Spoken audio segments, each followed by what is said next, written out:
Many people will say that Jesus is okay with these protests and these riots, and if he was here, he would be doing the exact same thing. But is that true? Here's what Jesus would and would not support. Number one, would Jesus support racism? No, and of course not. Why? Because God made all people equal. God loves all people the same. That's why he wanted that. He doesn't want people hating each other, discriminating against each other, being prejudiced against each other. That is not from God. Jesus taught us to love everybody, and everybody means everybody. Would Jesus condemn the acts of violence and brutality done against George Floyd? Absolutely. Do we hear a Catholic truth? Absolutely. What was done to him was wrong. It was an injustice, and it wasn't right, and we condemn that. And these senseless acts of violence, even police violence and brutality, you know what? They're wrong, and we need to right some wrongs in this country. There's no doubt about that. But would Jesus approve of these protests and riots? Yes and no. He would absolutely approve of the protests, of people protesting an injustice, protesting a murder, protesting something wrong. He would protest that, and he would allow protest of that because God doesn't like things that are wrong, and that was a wrong that was done. However, Jesus would not support violent riots.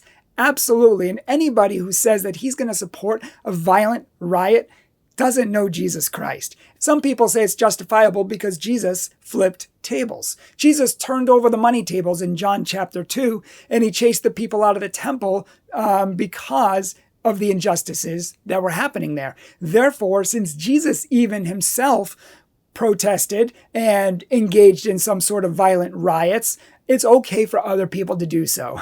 Now, of course, this is coming from people who don't know the Bible, and they don't know Christ, and they're using it to their political gain. And honestly, it's disgusting that people on both sides of the fence are using this horrible injustice, this situation, for their own political gains, and to just demonize the other side. That is what's wrong with this country. We are so hateful in demonizing of the other side, of people who disagree with us. And that is part of a much larger problem. But in John chapter 2, Jesus came into the temple and he found all these people selling in the temple, the holiest place of God. That is what he was protesting, that it was being desecrated by people who didn't even care about God. Moreover, they were extorting people. They were stealing their money and overcharging with prices that people couldn't afford just to take advantage of them. So Jesus was protesting this stealing, this extortion, this injustice, these injustices that were happening. And that's a good thing. But with that being said, he only protested and flipped the tables. Why did he flip the tables? Because of the stealing and the extortion happening. So Jesus focused on the problem, which was the money. People were being almost robbed of their money. So Jesus flipped the tables, which had the money exchangers' coins and currency on there, and he sent it all over the floor to make a point that this is wrong. But notice Jesus focused on the problem, which was money, extortion, stealing. Notice Jesus did not go and burn down the temple. Notice Jesus did not go set everything on fire. Notice Jesus did not get a gang of 100 people, rush outside of the temple, and start dragging people off their donkeys and gang beating them 50 to 100 at a time. Notice that Jesus did not go steal things in the local mom and pop shops down in downtown Jerusalem. Jesus did not do any of that because none of those things were the problem. The problem was the money changers, the extortion, and the injustice that was happening there, and Jesus flipped those tables and took care of the problem. This is in stark contrast to what's happening in our riots, our lawless riots today. Churches are not the problem. So people who are upset that a man was murdered and so they go burn down the house of God, that is not an act of righteousness, and it's not a moral act of God because they're not focusing on the problem. The church isn't the problem. And it's the same thing with people who are hurting other people. The shops are not the problem. Innocent people driving down the road are not the problem. People who are just walking down the street are not the problem. People who own shops are not the problem. So getting 50, 100, 200 people together and stopping moving vehicles on the road, dragging people out and beating them to the point of death or almost death is not just. And in the name of justice, dragging people out of their shops and shooting them and killing them and maiming them and all of these other disgusting tragedies done in the name of justice or anger are wrong. And they're condemned. Just as we condemn the act of brutal violence done against George Floyd, an innocent man, and had something done. I mean, he said he couldn't breathe. He was dying and they did nothing. I mean, that should make us angry, but it should make us equally angry that our country doesn't do something constructively about it. Instead, they burn itself down with hate and violence and lawlessness. We're angry that someone got killed, and so we go out and kill other people. We're angry about an injustice of violence that happened, and rightly so. But we go out and we create violence all around to express our upsetness over that. I mean, this shouldn't be. Retaliation doesn't work. Fighting fire with fire, it doesn't work. It's not the way it's supposed to be. See, Jesus focused on the problem, the money. He took care of that. He flipped the tables. He didn't go kill anyone. He didn't beat anyone up. He didn't burn down the temple. He didn't go out and hijack people on donkeys and beat them to death. That is not of God. And God hates sin and wrong and injustice in all of its forms. So to use this as a platform for our lawlessness and disgusting immorality, it's sad. The shop owners were not the problem. The innocent pedestrians are not the problem. I mean, these are not focusing on fixing the problem. And that is the problem. And that's not even to mention the lower things like looting and stealing, which people are trying to justify. I mean, Jesus got mad at these people for extorting and basically stealing their money. And they're saying, oh, but it's okay. Jesus would approve of stealing in this case. No, he wouldn't. God never approves of evil to bring about good. Jesus said, do good to those who hate you.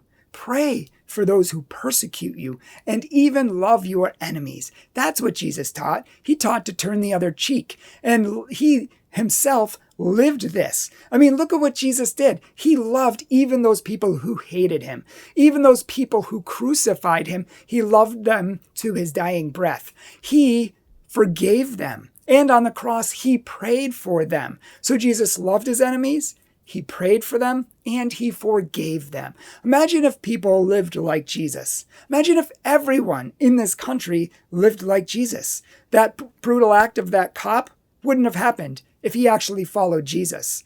These people who are now rioting and burning stuff to the ground and hurting people and killing people and shooting people, none of that would be happening if they followed Jesus, if they loved. I'm all for protest. I'm all for righting wrongs. I'm all for correcting injustices, but in the right way, in a way that makes a difference.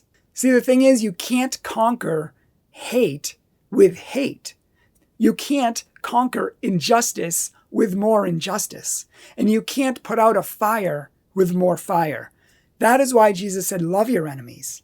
That is why Jesus told us to do good to those who hate us and to pray for those who persecute us. Jesus taught us to do good and to love. And people are saying, oh, love trumps hate, as they go out and hate everyone who disagrees with them and demonizes everyone who disagrees with them. My brothers and sisters, this has to stop. We need to start promoting love on all levels, not just saying, look at this bad thing. Who cares about everything else? No, only these lives matter. No other lives matter. No, all lives matter, including George Floyd's, which is why his family has said to please stop the riots. And other people have said to please stop the riots. This is not what he would have wanted. This is not what his family wants. Stop the madness.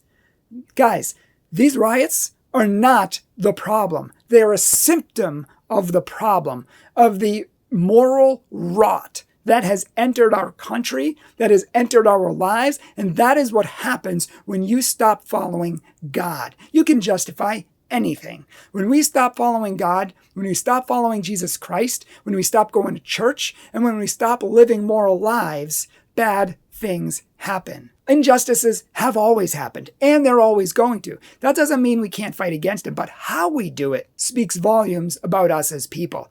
Jesus made more of a difference than anyone else on earth, and he never started a war. He never hurt anybody. He never injured anybody. He never went after anybody. He preached love, and he made a difference because of the powerful life he lived.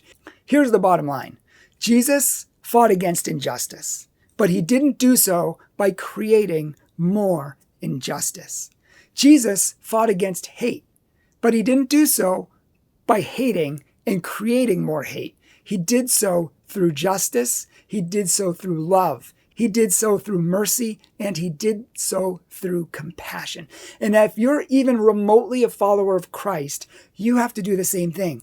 I do too. You can't say to people, oh, look at this bad thing that happened to him. If you don't only focus on this and you focus on anything else, well, you're a hateful bigot and you deserve this and that, and you probably will vote for Trump. And anyone who votes for Trump is a terrible person whose soul is filled with hate and all this stuff. I mean, they're literally people who vote for Trump are all hate-filled morons. This is the kind of stuff I read on social media. It's unfortunate that people have a platform to regurgitate their hate, their fears, their anger, and all of these other things that they're creating more division with. They're not solving the problem, they're hurting it. They're making it worse. Love solves the problem. So we can hate and condemn all the riots and hate and condemn that brutal act of violence done against George Floyd by that police, and many police crimes, and many non-police crimes. We're not just focusing on a group and targeting a group. We're condemning all injustice. And we're calling people to love. I call you to love. I pray that I can love. I pray that I can be loving. And I pray that Jesus Christ will be the model for all of us in this dark time in our country. Please pray for me. I'll pray for you. Please pray for our country. Please support our ministry so we can spread the faith, spread the word, spread hope, spread joy, spread light, and spread the truth of Jesus Christ. Please like this video. Please share it. Please comment if you want. If we have the comment section. If it gets too volatile, we're just going to turn the comments off. But please pray for us. We'll pray for you. God bless you.